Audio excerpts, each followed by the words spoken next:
Hi there, I'm Andrea Koppel, and it's time for coffee, the podcast where you get to hear firsthand what the jobs and careers that interest you the most are really like.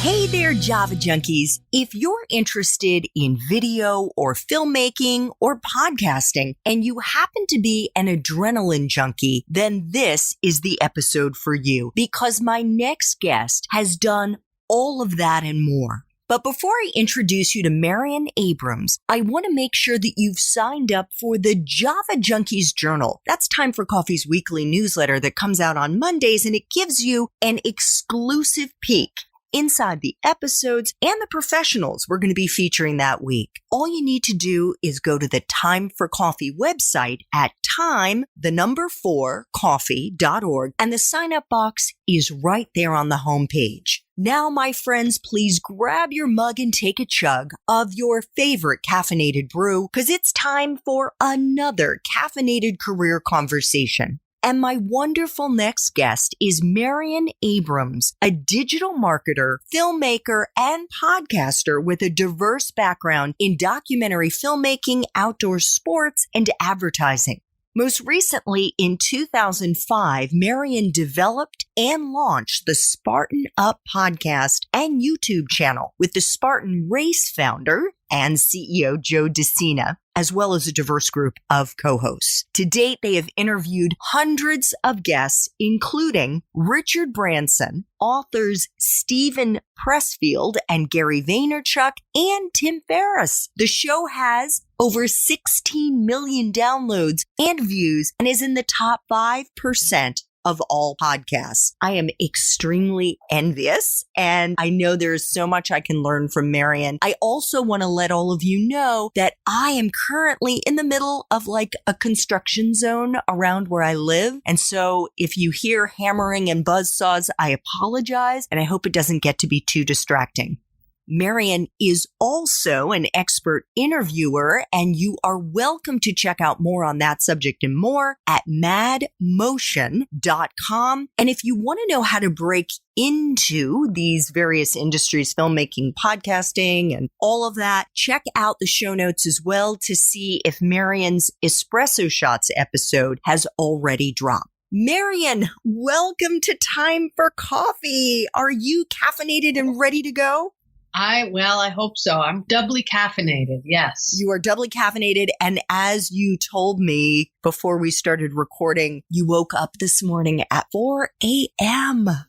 I normally wake up at 5:30, so it wasn't too much earlier, but I have so much going on. I woke up at 4 thinking about things I needed to do, and I finally just got out of bed. Oh, God, I am so sorry. Well, we've already recorded the Espresso Shots episode, and honestly, I would not have known that you were running on such little sleep if you hadn't told me. So I am so excited to have this opportunity, Marion, to get more into what you are doing right now as the producer and the videographer of the Spartan Up podcast and YouTube channel. It's really incredible. I understand there are now 6 weekly shows that are dropping 6 days a week. Yeah, we're really lucky with the hosts we have. So we have our original show, which is every Tuesday, and that's the founder and CEO of Spartan, Joe DeCina. He interviews a wide variety of people, all successful people in their own fields, to see how they got there, what secrets they have, how we can implement that into our own lives. And then we also have, on Mondays, we have an incredible speaker on leadership. On Wednesdays, we have a psychologist it's a show called Spartan Mind. She helps keep your mind straight. We have a strength coach on Thursdays, really a motivational coach as well. On Fridays, we have interviews with athletes. And on Sundays, we have a holistic doctor. So the idea is to be your partner in resilience for mind and body to help you achieve your goals. There's an expression that you're the average of your 5 best friends, but not everybody can choose who they surround themselves with. And so we're kind of like your virtual friends that will keep you on track and help you achieve your goals with those little reminders every day. And how is it even possible that you're only 5 years old and you've already gotten 16 million downloads and views?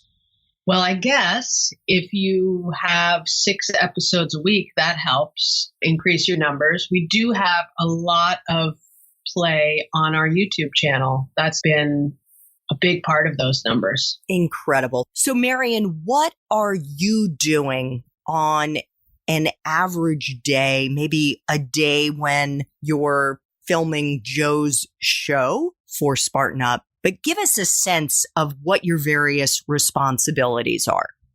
Well, I saw your question before the interview about an average day, and I tried to give it a little thought.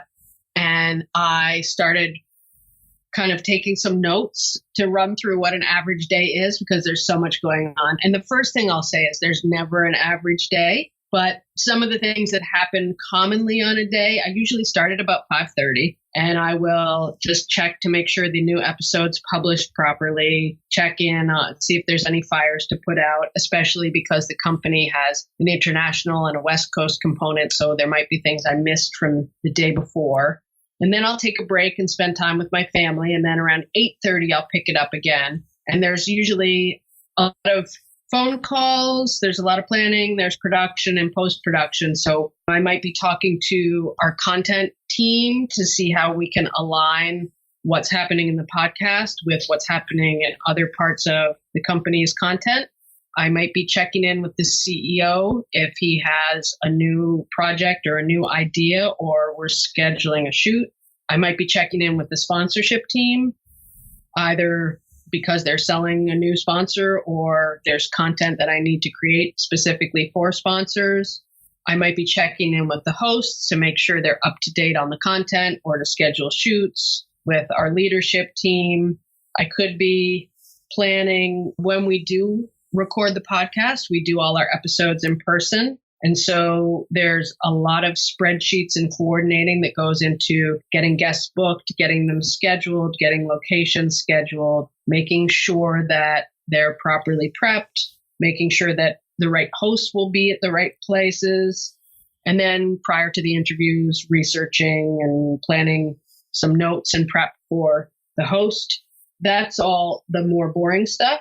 There's also the editing of the actual episodes. There's all the day-to-day stuff, like the uploading of episodes to the hosting platform, the social content, writing copy. Have I gone on too long? No. Oh my gosh. So do you ever take on interns or do you have any support to help you with some of the, I'll just be very blunt, some of the grunt work that I do and that any podcaster has to do. And you've also got the video piece. Yeah. So I would be lost. There's no way I could do it all myself, first of all. I do a lot and I've done each piece, but I don't do it all myself at all. So I do have an editor that does a lot of the episodes for me. My hosts for the shorter shows have a lot of autonomy and they really do most of the scripting for their own content because they are experts in their areas. I have had different people help me with project management at different times. So far, I have found that the reliability piece hasn't been there with some of the virtual workers / interns. And so I'm still working on that piece. Yeah. I've had really good luck with a number of the college students who have interned with me over the last year. I've only had 1 or 2 that were not as reliable as I needed them to be, but it's definitely a little bit of a gamble, especially when you've got a tight production schedule.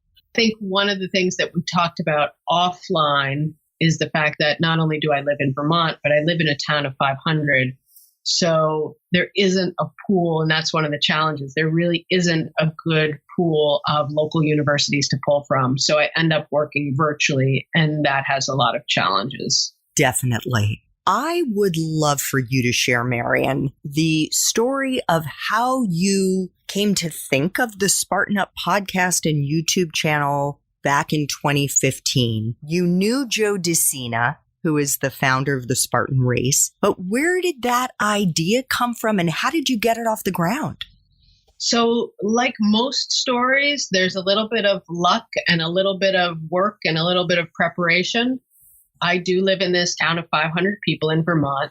My background at the time, I did a lot of work in action sports television, although I had also done some documentary and advertising.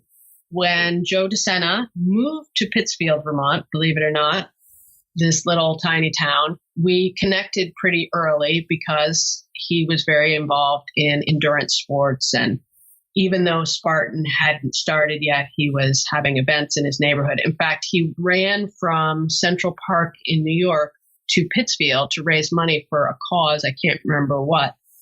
And I shot some video of him arriving in town.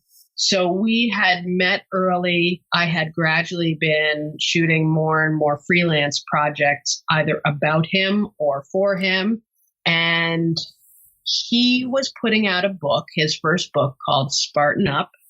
And I was helping him with some promotion around that book. I was getting more into the marketing side of things. And he was getting on a lot of podcasts in order to promote the book. And he was realizing there was huge potential there. And a group of guys, they're called Barbell Shrugged, they came up to Vermont and they did a program with Joe. And when they left, he said, I think we should do a podcast. And it was really just that. And it probably could have gone nowhere, but I, again, grabbed that opportunity and we started trying some different formats. We auditioned some different co-hosts. We at first had the 4 of them in the barn up in Vermont. And then we had the opportunity to get an interview with Richard Branson.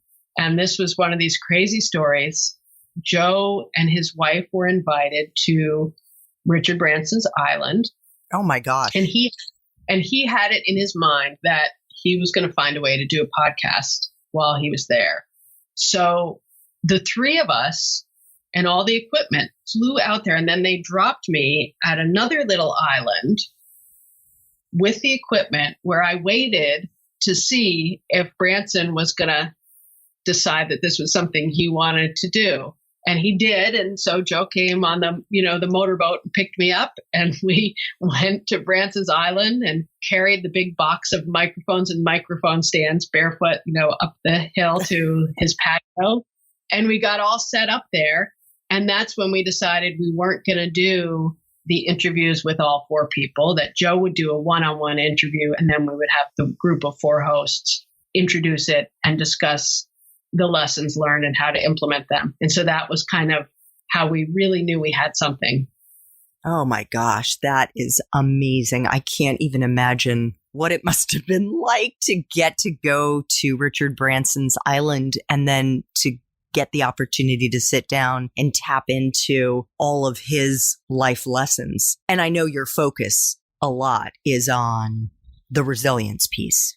And he's got some great stories around resilience. It's still one of my favorite episodes. I mean, obviously, the things that he's done are really incredible, and he continues to do, but also the stories from his childhood about how he was raised with that resilience. Yes, I've actually read one of his books. It's great. And I should let our listeners know that I had the good fortune, thanks to Marion, to interview Joe DeSena. It's Time for Coffee episode 51. And I don't want to spoil it, but there is something really unusual that happens in that interview that you should check out because it shocked me. So, Marion, you know what it is. I don't want to give it away.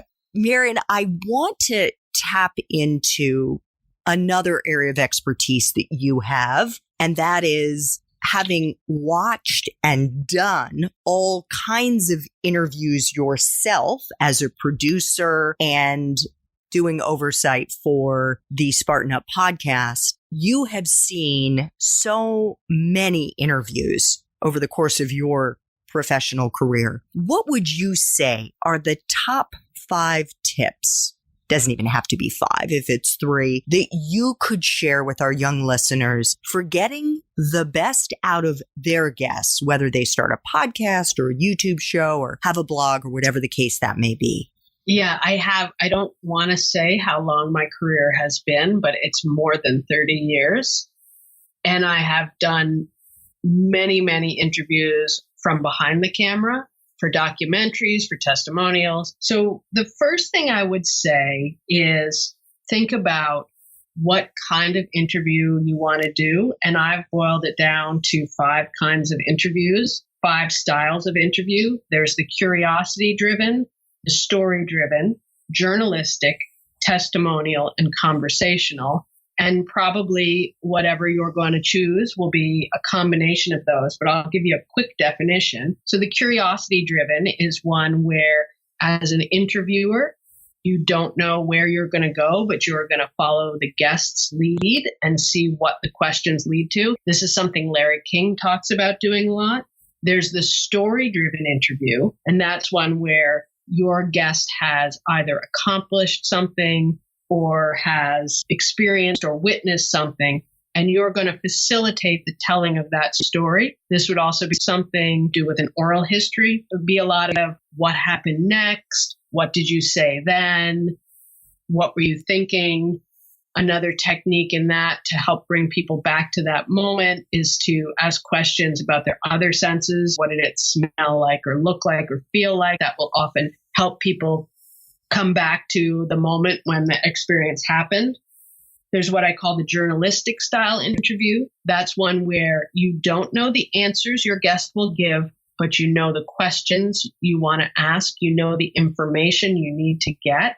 And that's one where you might be a little more pushy, more diligent. You might repeat the question because you really want to hold your guest accountable.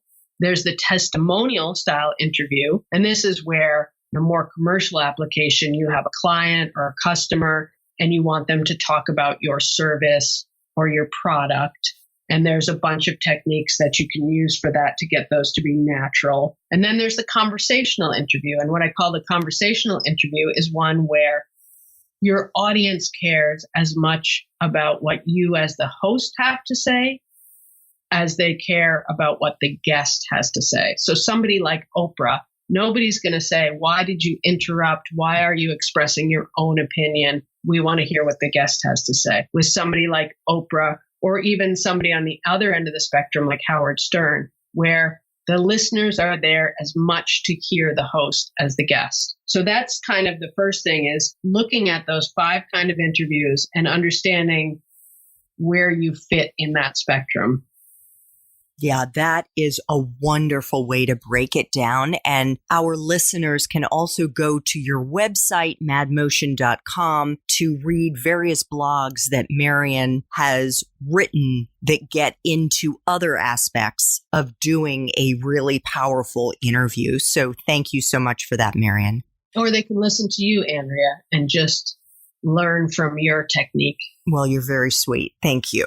Marion, I would love to talk with you about your decision to move to this tiny town in Vermont where you are living right now. So often we hear about people, and you and I have certainly done that at various points in our career, where we have moved to another city or another state. In my case, I moved to other countries for a job.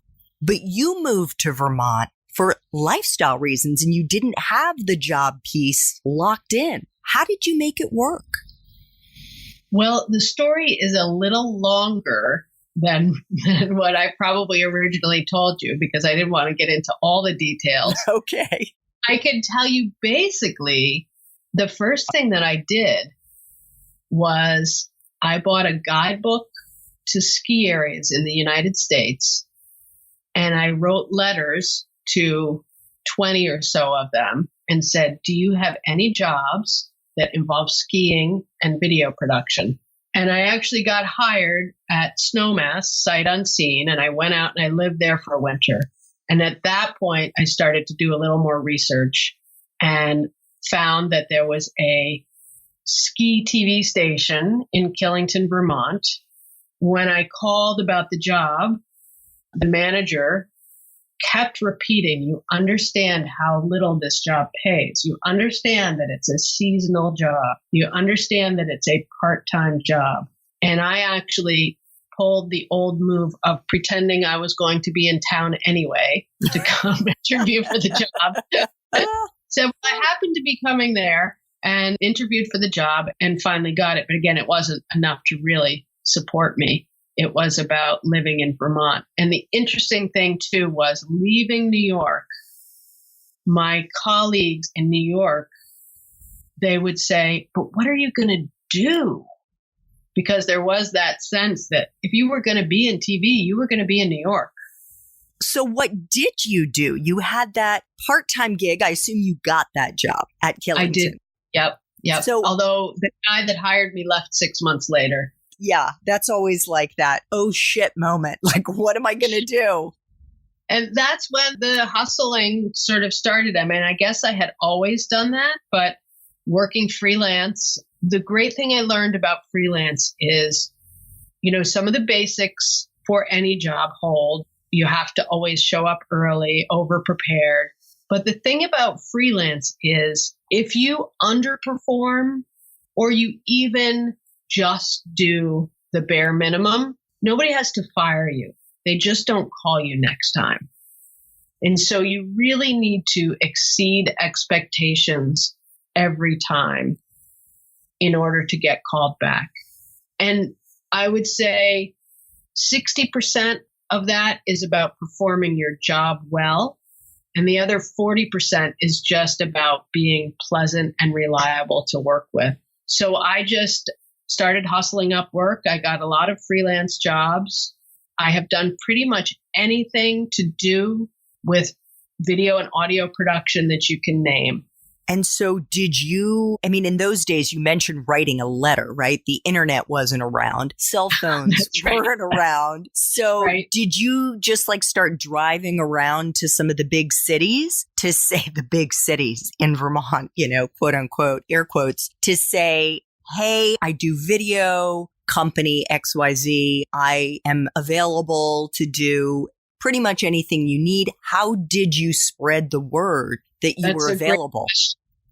Almost any time I did those kinds of activities, it didn't work. It really was a slow and gradual organic process of exceeding expectations. This was also before cell phones. So with freelance, the job comes and the first person to answer the call gets the job.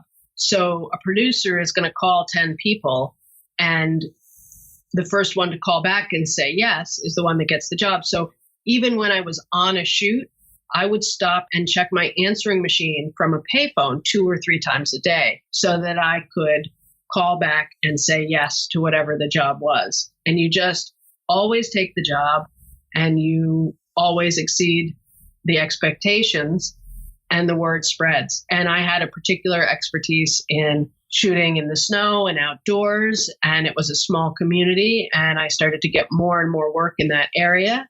And then I expanded and I started producing commercials. Vermont is a great state in that sense that it's small enough that you don't have to have too tight of a niche.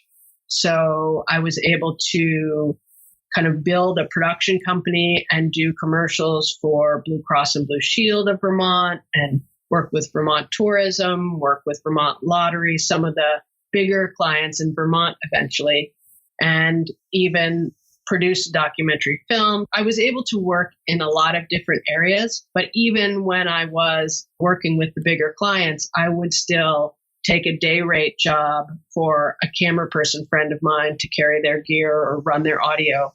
So it's just a lot of putting pieces together, and hustling is the way to support yourself and now to support my family in a rural community.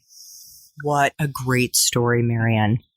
So let's flash back to when you were an undergrad. You graduated from NYU's Tisch School of the Arts and you got a BFA in filmmaking. Did you know what you were going to do with that degree when you graduated?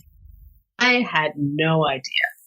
I was the youngest of 3 kids. Both of my older brothers were English majors, and I saw that that didn't mean they wrote or taught English. So it didn't occur to me really that what you went to college for was what you would do for a job. But the reality was that I started working in film before I graduated, and I have been supporting myself and now my family in this business in one way or another, podcasting as well, photography, marketing, but all of these related fields that all have to do with messaging, really. But I've been doing that since before I graduated. That is really incredible. So you had no clue what you were going to do. And yet that is what you have done, which is actually somewhat unusual, at least in my experience. I've interviewed about 150 people on Time for Coffee, which compared to Spartan Up is a drop in the bucket. But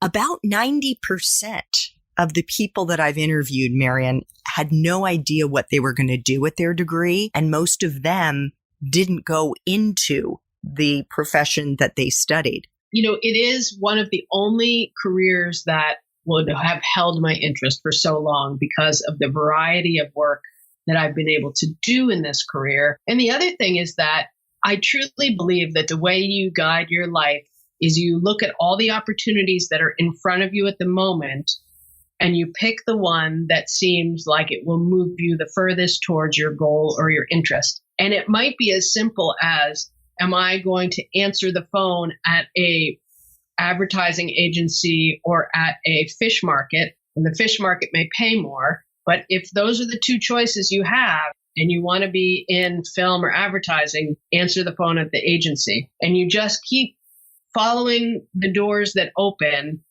and going through the ones that are more directed to your career choice, and you will end up in the right place. 100%.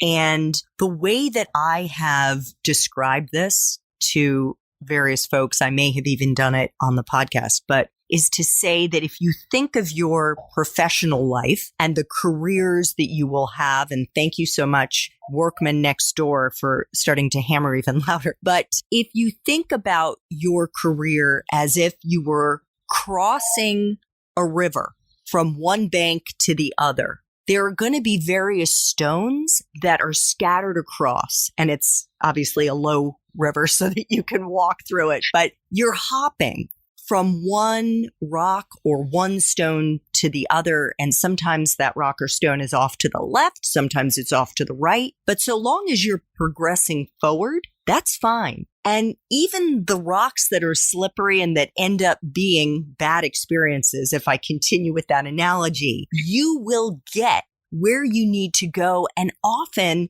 there are some incredibly valuable experiences that come from that slippery rock, which leads me to my next question, Marion. And I have these two final questions left for you that I try to ask all my guests. And that is, if you could share a time in your professional life when you really struggled. In my case, I've had a bazillion examples. I was fired twice in my 40s. It totally sucked, but turned out to be unexpected gifts that helped me to move in different directions professionally. Was there a particular time in your career in which you really hit a wall or fell down? And could you share, more importantly, how you persevered and maybe a lesson that you learned in the process?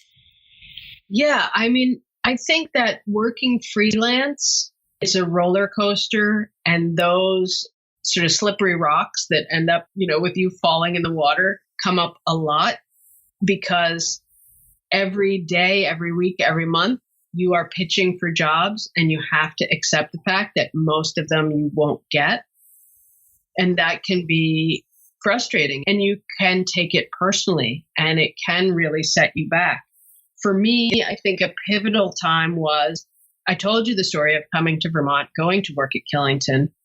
I left that job. I left the job because there was new management. We weren't aligned. And I found I was really unhappy with the person I was becoming because I wasn't a good fit for the goals that were running, the goals of the people who were running the station. Mm-hmm. So I left. I wasn't actually fired, although it probably would have been coming soon. But I really had to sit down and ask myself, do I want to live in Vermont or do I want to work in television? And I thought that was the choice.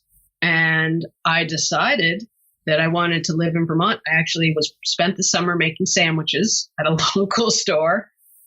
But the truth is, I would never have been happy not doing television, not doing video. And within a few months, an offer came in. Somebody had heard I was available, was starting an agency, needed an in-house production, and it happened to be 20 minutes from where I was. So I haven't questioned my career choice since then, but I will say the most important thing you can learn is not to take things personally. It's not easy.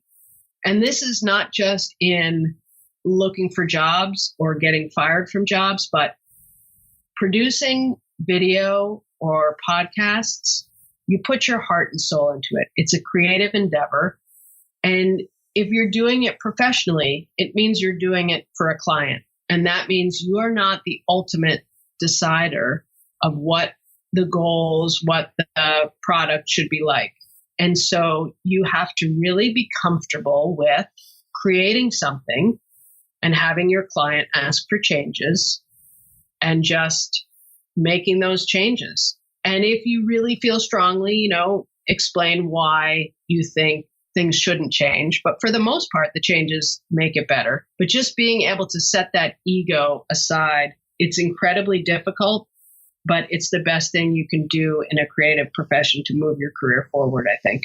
Yes. And I would say even outside creative professions, you will at times benefit from swallowing your pride and just being open to changes or feedback that you may not necessarily agree with, but because that is where you are in the pecking order of a company's hierarchy and your boss wants you to do it a particular way, you got to learn to do it. You got to learn to do it or leave. So I think that is great advice, Marion. Final time for coffee question. If you could go back to college, back to NYU and do it all over again, but based on the wisdom you have now, what advice would you give yourself? I would say if I was back in the film program at NYU, the two things that I would probably change based on what I know now is I would be much more social. I would make much more of an effort to connect and learn from my colleagues there. I think that the best advice I ever heard about networking is that networking isn't something you do with people who are ahead of you in their careers or behind you in their careers. Networking is something you do with your peers, your friends, your colleagues, because then that network spreads out and they're all going to be in other jobs and you're going to have an opportunity to help each other. So I would have been more actively social with my peers, and I would have taken every opportunity available to get my hands on the equipment. The last thing, now that I'm saying this, I actually really wanted to be a cinematographer, videographer, DP. I wanted to be the person behind the camera. And I took a class that was a production class, and we would split into groups and produce these projects. And somebody would have a script and they would pick their crew. And I remember that one of my classmates had a script. It seemed interesting to me. And he said, who wants to be a videographer? I said, or a cinematographer, I think at the time it was film. And I said, well, I would love to do it. I don't know a lot, but I think this would be a great chance for us to learn together. And a young man in the class said, I'm great at it. I'll do it. I ended up editing because that's what no one else wanted to do. And when I looked at the end result, I saw that I actually knew more than the guy who shot it, and I would have done a better job. And so humility is important, but sometimes confidence is important too. Oh my goodness. That is such a great story, Marion. And I think that there is data out there that shows that women in general tend to undersell ourselves. So I'm sure that I've done that at times. And what an important lesson to learn and for our young female listeners to internalize that maybe being less harsh on ourselves and leaning into it more, as Sheryl Sandberg would say, is a muscle that we need to work on. Marion, thank you so much for making time for coffee today with me and the Time for Coffee community. I am so grateful that when I sat down next to you at Podcasting Movement 18 last summer and just started up a conversation with you, that I did that, because I would not be here today having this virtual conversation with you, learning from you, and getting to continue this relationship that we've started, because you are such a cool lady with so much wisdom and having lived such a cool and unconventional life. I think it's a wonderful example to be sharing with the Time for Coffee community. Well, I hope it's helpful to people that listen. I mean, really the lesson is just find what you like to do and find a way to do it. Don't worry about what other people have done. And I think our conversation is a perfect example of preparation meets serendipity. You know, you sat down at the same table, but we were also at the same conference, and we were aligned, and we were having those conversations and curious about the same things. Yeah, definitely. Well, thank you so much, and continued good fortune and success in Spartan Up and all that you do, Marion. Thank you, Andrea. Thanks so much for listening to Time for Coffee, where the professionals in the jobs that most interest you always have time to grab coffee 24/7, no matter where you live. I have one quick favor to ask you. Remember to rate, review, and subscribe to Time for Coffee. Thanks so much.